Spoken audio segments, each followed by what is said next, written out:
Alright, so how to get maximum amount of orders with Facebook ads. So আজকের এই ভিডিওতে আমি try করব কিভাবে আপনি Facebook ads থেকে ম্যাক্সিমাম অ্যামাউন্ট অফ অর্ডার আপনি নিয়ে আসতে পারবেন উইদাউট স্পেন্ডিং মোর অ্যাড বাজেট। অর্থাৎ হচ্ছে সঠিক ROI ঠিক রেখে কিভাবে একটা প্রফিটেবল এবং সাস্টেনেবল ওয়েতে আপনার Facebook অ্যাডস আপনি স্কেল করবেন এবং কি কম্পোনেন্টস আপনার দরকার আপনার অ্যাডসটাকে স্কেল করার জন্য এবং মিনিমাম লেভেলের একটা ম্যাক্সিমাম লেভেলের একটা অর্ডার নিয়ে আসার জন্য। সো আমি এখানে ৫ টা সিক্রেট পয়েন্ট লিখছি। আমি আশা করি সবগুলো আপনার জন্য কাজ করবে। Winning product finding. অনেক সময় অনেকে ট্রাই করে হচ্ছে Facebook অ্যাডসে আপলোড করার পর Facebook অ্যাডস রান করার পর দেন হচ্ছে উইনিং প্রোডাক্ট ফাইন্ড করার চেষ্টা করে থাকে। বাট আমি একটা জিনিস ফলো করি, সেটা হচ্ছে উইনিং প্রোডাক্ট ফাইন্ডিং করার ক্ষেত্রে এক হলো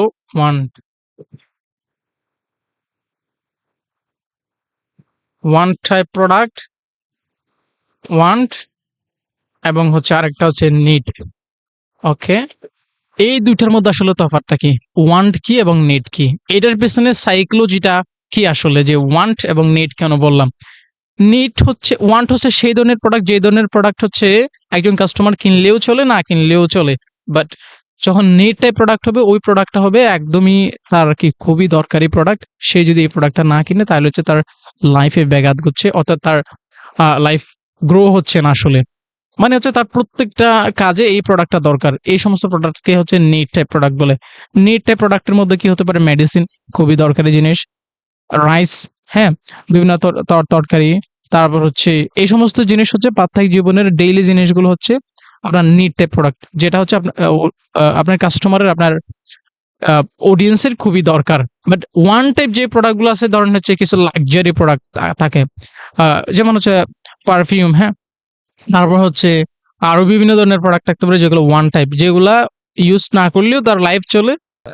মানে হচ্ছে মানুষের এই প্রোডাক্টগুলো আসলে বেশ দরকার হয় না, বাট হচ্ছে ওয়ান টাইপ সেই তার সাবকনসিয়াস মাইন্ড থেকে এটা কিনে আর কি, যদি হচ্ছে তার একটু ভালো লাগে। সো এইটার মধ্যে আসলে দুইটা তফাৎ, একটা হলো ওয়ান্ট এবং নিড। সো আপনি যখন ফাইন্ডিং করার জন্য, উইনিং প্রোডাক্ট ফাইন্ডিং করার জন্য যাবেন, তখন হচ্ছে এই নিড প্রোডাক্টটাকে আপনি সিলেক্ট করার চেষ্টা করবেন। আপনার যেহেতু অনেক ধরনের প্রোডাক্ট থাকবে, সো এই প্রোডাক্টটা যখন আপনি সিলেক্ট করবেন, দেন হচ্ছে আপনার এই উইনিং প্রোডাক্ট ফাইন্ডিং এর যেই একটা কাজ, সেটা আরো সহজ হয়ে যাবে উইনিং প্রোডাক্ট ফাইন্ডিং এর ক্ষেত্রে। দেন হচ্ছে ল্যান্ডিং পেজ এবং অফার। অফার হচ্ছে আপনার প্রোডাক্টটা, হ্যাঁ, কাস্টমারের ওয়ান্ট কি অফারের মধ্যে থাকবে। OFF ইয়ার অফার সমান want plus pain point, pain point, POINT।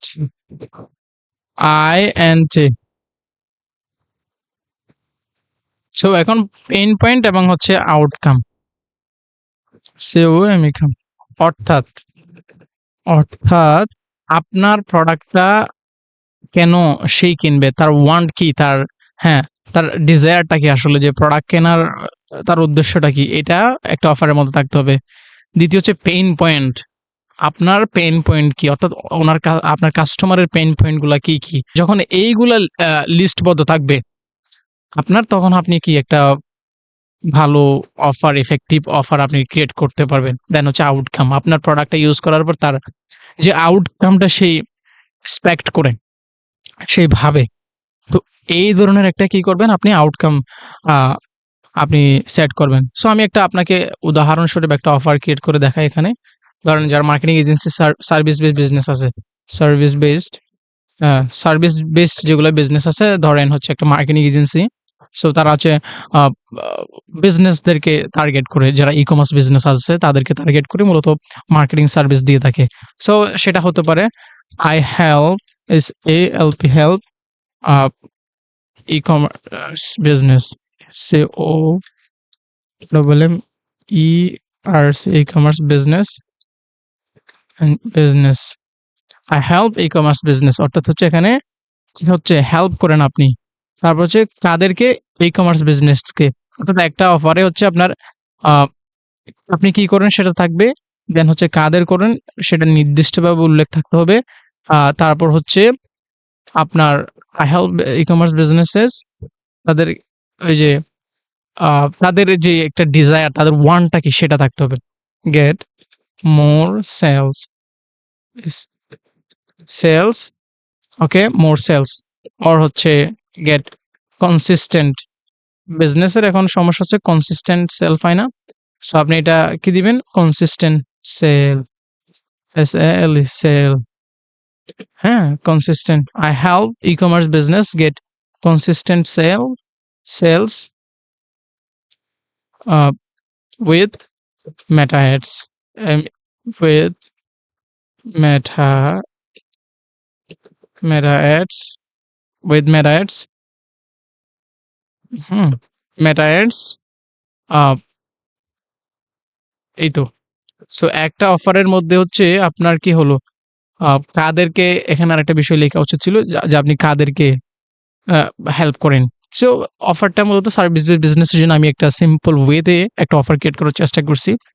So যদি হচ্ছে আপনি মার্কেটিং এজেন্সি হয়ে থাকেন, তাহলে আপনি ই-কমার্স বিজনেসগুলোকে কিভাবে আপনি টার্গেট করতে পারবেন, সেটা আমি এই জাস্ট একটা ছোট্ট অফার ক্রিয়েট করছি। আপনি যদি শুধুমাত্র বলেন যে আমি একটা অ্যাডস এর সার্ভিস দিয়ে থাকি,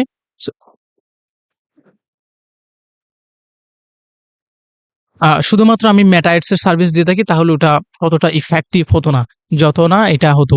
সো এটাকে আপনি কার হচ্ছে কি করলেন, আপনার ওয়ানটাকে নিয়ে আসলেন এখানে, পেইন পয়েন্টটা নিয়ে আসলেন এখানে, দেন হচ্ছে আউটকামটাও আপনি নিয়ে আসলেন এখানে।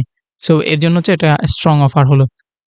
আর হচ্ছে যে সমস্ত প্রোডাক্ট বিজনেস আছে, যারা হচ্ছে আমার ভিডিও যেগুলা দেখতেছেন, ওনারা বেশিরভাগই হচ্ছে প্রোডাক্ট বিজনেস করে, যারা ই-কমার্স বিজনেস করে। তো তাদের অফার হবে কাস্টমারকে দেখানোর জন্য ডেলিভারি চার্জ ফ্রি। হ্যাঁ, সো আমি এখানে লিখে দিই, ওকে, প্রোডাক্ট বিজনেস। যারা প্রোডাক্ট নিয়ে বিজনেস করেন, daily LIBR, delivery charge charge free, আপনি এটা দিতে পারেন, ডেলিভারি চার্জ ফ্রি এটা দিতে পারেন। তারপর হচ্ছে এই বান্ডেল অফার,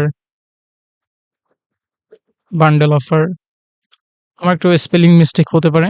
সো বান্ডেল অফারটা হচ্ছে একটা প্রোডাক্ট কিনলে আরেকটা প্রোডাক্ট ফ্রি, অথবা হচ্ছে একটা প্রোডাক্ট কিনলে, সরি, ২ টা প্রোডাক্ট কিনলে একটাতে হচ্ছে এত % ডিসকাউন্ট, আরেকটাও এমনিতে ডিসকাউন্ট দিতে পারেন, যেটা সবাই দিয়ে থাকে।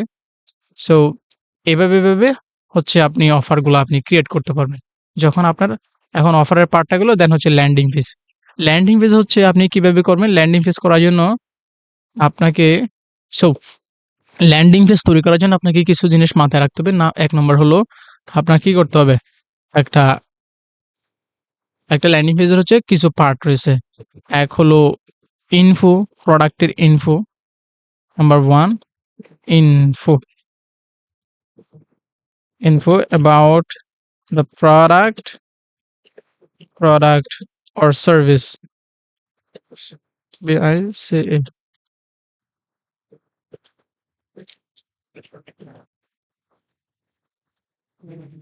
আপনি যেই প্রোডাক্টটা সেল করতেছেন, ওই প্রোডাক্ট সম্পর্কে হচ্ছে একটা সঠিক ইনফো থাকতে হবে যে এটা কি এবং কিভাবে মানুষকে হেল্প করে। সো এই জিনিস নিয়ে একটা বিস্তারিত কথাবার্তা থাকতে হবে। দ্বিতীয় হচ্ছে অফার থাকতে হবে। যে অফারটা আমি আপনাকে বললাম আরকি, এই ধরনের অফার আপনি দিবেন। তৃতীয় হচ্ছে client feedback, CLIENT, client, FWD feed, BSEKFI। Client feedback হচ্ছে আপনার প্রোডাক্ট কিংবা সার্ভিস ইউজ করার পর অন্যরা যে কি মতামত দিচ্ছে, তাদের যে পজিটিভ মতামত যদি থাকে, তাহলে যদি দেন, তাহলে হচ্ছে সেটা আপনার কোন একটা প্রোডাক্ট পারচেজ করার, কেউ যদি আপনার ল্যান্ডিং পেজ আসলো, এটা পারচেজ করার পসিবিলিটি আপনার হচ্ছে 99% বৃদ্ধি পেয়ে যায়। সো আপনি কি করবেন? এই ক্লায়েন্ট ফিডব্যাকগুলো আপনি কি করবেন? আশা করি দেওয়ার ট্রাই করবেন, এটা মাস্ট। আর 4 হচ্ছে FAQ। FAQ হচ্ছে ফ্রিকুয়েন্টলি আস্কড কোয়েশ্চেন, অর্থাৎ হচ্ছে অনেক সময় প্রোডাক্ট কেনার আগে অনেক ক্লায়েন্টের হচ্ছে কি থাকে, আপনার প্রোডাক্ট সম্পর্কে প্রশ্ন থাকে, বাট যেটা উনি আপনাকে সরাসরি করতে পারতেছেন না। বাট এই প্রশ্নগুলো আসলে লজিক। সো এই ধরনের কিছু কোয়েশ্চেন থাকে, জেনারেল কোয়েশ্চেন থাকে, সেগুলোর আপনি প্রশ্নও দিবেন এবং হচ্ছে উত্তরও দিবেন। সো দেন হচ্ছে এবং হচ্ছে হাউ টু, আপনি যদি পারেন আপনার প্রোডাক্ট কিংবা সার্ভিস সম্পর্কে আপনি একটু গাইড করবেন যে আপনি অর্থাৎ হচ্ছে কাস্টমার কিভাবে এই প্রোডাক্টটা ইউজ করবে।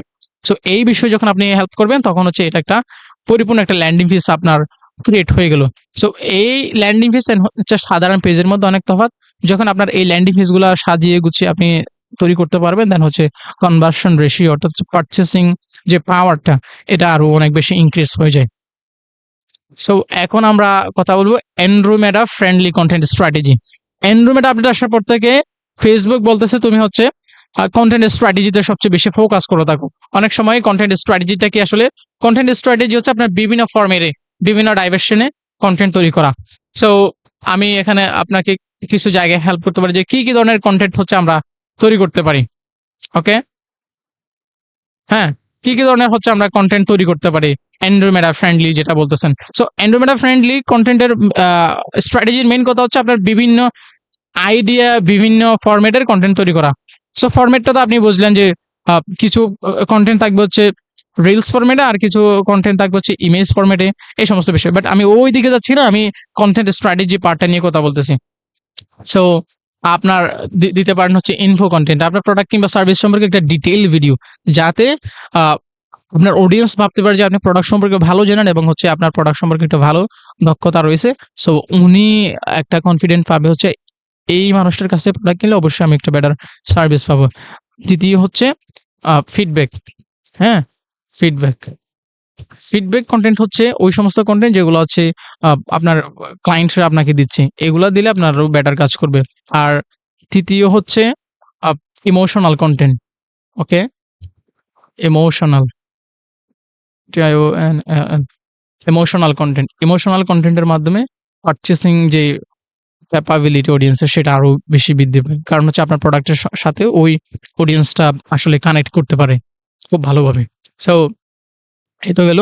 আর হচ্ছে ফিডব্যাক কন্টেন্ট, ইমোশনাল কন্টেন্ট, দেন হচ্ছে before and after, BFORE, before and after, even after. অর্থাৎ হচ্ছে আপনার প্রোডাক্ট কিংবা সার্ভিস ইউজ করার পর ক্লায়েন্টের যে একটা ইমপ্রুভমেন্ট আসছে, সো তার পূর্বে কি অবস্থা ছিল এবং হচ্ছে পরে কি অবস্থা হয়েছে আপনার প্রোডাক্ট কিংবা সার্ভিস ইউজ করার সাথে সাথে। সো এটা যদি আপনি ভিজুয়ালাইজ করতে পারেন তাহলে হচ্ছে অন্যান্য অডিয়েন্সগুলো আপনার প্রোডাক্ট আরো কেনার পসিবিলিটি বৃদ্ধি পায়। তারপর হচ্ছে এজি কনভার্সন ফ্লো, অর্থাৎ আপনার চেকআউট পেজটা, অর্থাৎ হচ্ছে আপনি যে ল্যান্ডিং পেজটা তৈরি করতেছেন অথবা হচ্ছে আপনার হোয়াটসঅ্যাপে মেসেজ নিচ্ছেন ক্লায়েন্টের যে আপনার সার্ভিস কিংবা প্রোডাক্ট সেল করার জন্য। সো এই কনভার্সন ফ্লোটা, এটা হচ্ছে একটা কনভার্সন ফ্লো, অর্থাৎ ফেসবুক অ্যাডস থেকে ক্লিক করার পর আপনার ওয়েবসাইট কিংবা মেসেঞ্জার অথবা হচ্ছে হোয়াটসঅ্যাপে আসলো। সো এই জায়গাটা হচ্ছে একটা কনভার্সন ফ্লো যাতে সহজ হয়, এটা আপনাকে অবশ্যই মাথায় রাখতে হবে। কারণ হচ্ছে আপনি এখন কি করতেছেন, আপনি একটা বড় বাজেট নিয়ে অ্যাডস রান করছেন এবং হচ্ছে বিগ স্কেল আপনি ওই জিনিসটাকে চালাতে চান, যাতে হচ্ছে ডেইলি আপনার হচ্ছে বেশি পরিমাণে একটা অর্ডার নিয়ে আসতে পারেন আরকি। সো সেজন্য হচ্ছে আপনাকে কি করতে হবে, ইজি কনভার্সন ফ্লো, অর্থাৎ আপনার ওয়েবসাইটের চেকআউট পেজটা আরো একটু অপটিমাইজ ওয়েতে সাজাতে হবে, যাতে হচ্ছে ওয়ান পেজ চেকআউট হলে আরো বেশি বেটার হয়। ওয়ান পেজ চেকআউট হচ্ছে কি, যেই চেকআউট পেজগুলা এক ক্লিকের মধ্যে ওই পেজটাতে অডিয়েন্স দেখতেও পারবে প্রোডাক্ট সম্পর্কে, দেন হচ্ছে ওই পেজে পারচেজও করতে পারবে। অনেক বিজনেস এই ধরনের ল্যান্ডিং পেজের সার্ভিস প্রোভাইড করে থাকে। সো এই ধরনের ল্যান্ডিং পেজ আরো বেটার হয়। দেন হচ্ছে আপনার কেউ যখন আপনাকে মেসেজ দিবে, আপনার অডিয়েন্স যাতে আপনার মেসেজ খুব দ্রুত পায়, অর্থাৎ ইনস্ট্যান্ট যদি রিপ্লাই পায় তাহলে হচ্ছে ওই কাস্টমারটা কনভার্ট হওয়ার চান্স অনেক বেশি বেড়ে যায়। যদি হচ্ছে আপনি ওই অডিয়েন্সটাকে দেরিতে দেন, সেই তুলনায় হচ্ছে আপনার যদি হচ্ছে আপনি খুব দ্রুত ওই অডিয়েন্সটাকে আপনি রিপ্লাই দিতে পারেন তাহলে হচ্ছে আপনার কনভার্সন যে একটা রেশিও এটা অনেক বেশি ইনক্রিজ হয়। সো এটা অনেক বেশি মাথায় রাখতে হবে। দেন হচ্ছে ইফেক্টিভ ক্যাম্পেইন প্ল্যানিং। অ্যাবসলিউটলি, এরা হচ্ছে আপনার কখন কোন ধরনের ক্যাম্পেইন আপনি লঞ্চ করবেন। আপনি যদি চান মান্থলি ৫০০ অর্ডার কিংবা ১,০০০ অর্ডার আপনি রান করতে চান, পেতে চান, তাহলে তো আপনার একটা ক্যাম্পেইন দিয়ে হবে কিংবা নাও হতে পারে। সো আপনার একটা প্ল্যানিং থাকতে হবে যে কখন কোন ধরনের কনটেন্ট আপনি আপলোড দিবেন এবং হচ্ছে কখন কোন ধরনের ক্যাম্পেইন আপনি সাজাবেন। সো এ ধরনের যখন আপনি একটা প্ল্যানিং ওয়েতে আপনি আগাবেন, দেন হচ্ছে আপনার একটা সিস্টেমেটিক ওয়েতে আপনার বিজনেসটা রান হবে এবং ক্যাম্পেইনগুলা সিস্টেমেটিক ওয়েতে হবে।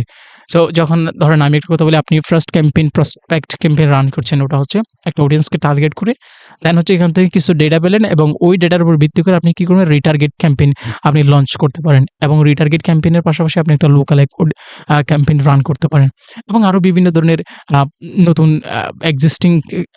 এক্সিস্টিং অডিয়েন্স বাদ দিয়ে নতুন আ নতুন কাস্টমার অ্যাকুয়ার করার জন্য আপনি ওই ধরনের ক্যাম্পেইন রান করতে পারেন। এরকম বিভিন্ন শত, শত স্ট্র্যাটেজি আছে ক্যাম্পেইন রানিং এর ক্ষেত্রে। সো একেকটা একেকভাবে হয়ে থাকে আরকি।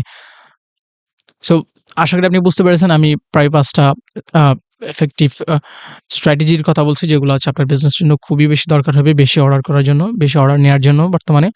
সো আশা করি ভিডিওটি ভালো লাগছে এবং ভিডিওটি যদি ভালো লাগে তাহলে অবশ্যই আপনি ভিডিওটাতে লাইক দিবেন এবং সাবস্ক্রাইব করে রাখবেন, হ্যাঁ? পারলে সাবস্ক্রাইব করে রাখবেন, কারণ হচ্ছে নিয়মিত এই ধরনের ভিডিও আপলোড দিচ্ছি। আর আপনি তো আমাকে শুনছিলেন, আমি রিয়াজ আহমেদ এবং এই সমস্ত যে বিজনেসগুলো রয়েছে যেমন সার্ভিস বেস এবং হচ্ছে ই-কমার্স বেসড যেই বিজনেসগুলো রয়েছে সেগুলো মূলত আমি স্কেল করতে হেল্প করে থাকি। সো আপনার যদি কোনো প্রবলেম থেকে থাকে যে মার্কেটিং এর হেল্প লাগবে, আপনার বিজনেসের কস্ট পার অ্যাকুইজিশন আ বেশি বেড়ে যাচ্ছে, তাহলে হচ্ছে আমার সাথে কথা বলতে পারেন। নিচে কিংবা ডেসক্রিপশনে হচ্ছে আমার সাথে কল করার জন্য একটা লিঙ্ক থাকবে। So thank you.